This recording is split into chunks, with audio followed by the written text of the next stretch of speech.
যেই জাহান্নামের শিকল দিয়া ধরে রাখতে পারি না। এমন কি পানি দিলেন যে জাহান্নাম পেছনে দৌড়ায়। এটা কি বড় বরকতি জমজমের পানি, নাকি আবে হায়াতের পানি, নাকি এটা বীরে শেফার পানি, না সমুদ্রের কোনো পানি? ও আল্লাহ, এটা কেমন বরকতের পানি?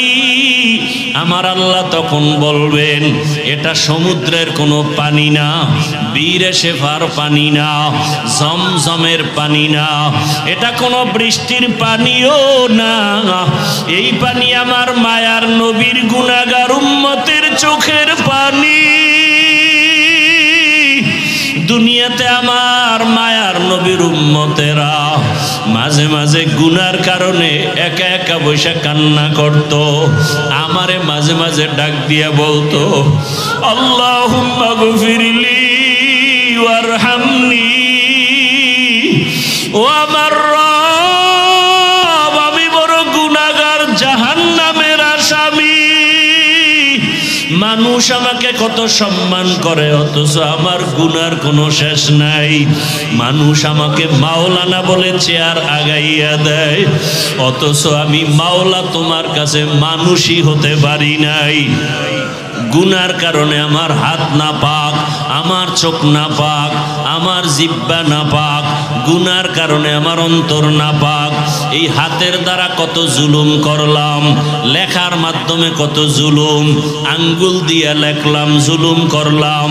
জবানের দ্বারা কত মিথ্যা বললাম, এই জবানের দ্বারা কত গালি দিলাম, এই জবানের দ্বারা কত গীবত শেকায়াত করলাম। চোখটাও আমার গুনার কারণে না পাক। মানুষ জানে আমি বড় বক্তা, কিন্তু মাওলা তুমি জানো আমি সারা রাত মোবাইলে তাকায় তাকায় বেগানার ছবি দেখতেছি। মানুষ জানে আমি মসজিদের ইমাম, কিন্তু আমি সারা রাত মোবাইল চালাই। মানুষ জানে না, তুমি তো জানো আমার চক্ষু দুইটা নাপাক, আমার হাত দুইটা নাপাক, আমার অন্তর পরিকল্পনার গুনার কারণে নাপাক। ও আল্লাহ, তুমি আমাকে মাফ করে দাও। এইভাবে কিছু আল্লাহর বান্দারা আল্লাহর কথা মোহাব্বত নিয়ে জাহান্নামের ভয়ে কান্না করে। কিয়ামতের ময়দানে গুনাহগার উম্মতের পানির ফোঁটা বৃথা যাবে না।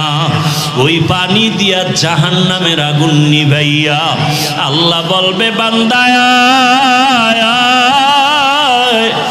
বিনা হিসাবে জান্নাতের বাগানে চলিয়া যাও। আমার